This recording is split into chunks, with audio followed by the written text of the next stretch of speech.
In this video, we're going to find out the maximum height of a cannonball being fired at an initial velocity of a and gravity is g.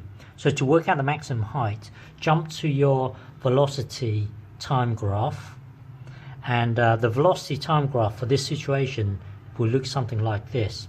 Initially, when time equals 0, the velocity is a, and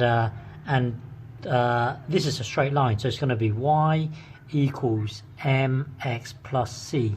Well, what is the intercept in this case? In this case, the intercept is a. So our intercept is a. And what's the gradient? Well, the gradient is g, negative g, because it's going downhill. So the gradient will be negative g.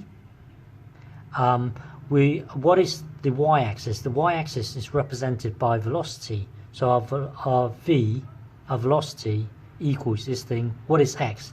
X-axis is represented by time. So now we would switch these two around so it looks neater.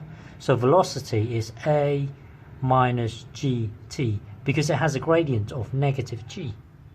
So now the maximum height is given by this area, because we know that the distance traveled is given by the area underneath the velocity time graph. So we just need to find out this point. To find out this point, when will the velocity be 0? Meaning, at its maximum height, the velocity is 0. So put 0 into this v. So put 0 into the v, and work backwards to find out the time at which the velocity would be 0. So rearrange it to make t the subject. So add gt to both sides, and then divide both sides by g. So t equals a over g.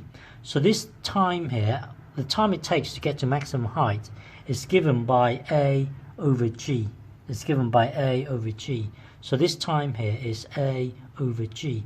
So now to work out the area, it would be the height times the base. Well, the height is a.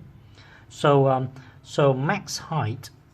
So max height is given by the height. Well, it would be given by this times this, and then divided by 2. So this length here would be a over g times the height, which is a, and then later on divide everything by 2. Divide everything by 2, because this times this will give you a rectangle. You want half of the rectangle. So now let's tidy this up. So this gets multiplied to the top, so that would be a squared over g divided by 2, and then the 2 gets multiplied to the bottom, so a squared over g over 2g. So this is your maximum height. Okay.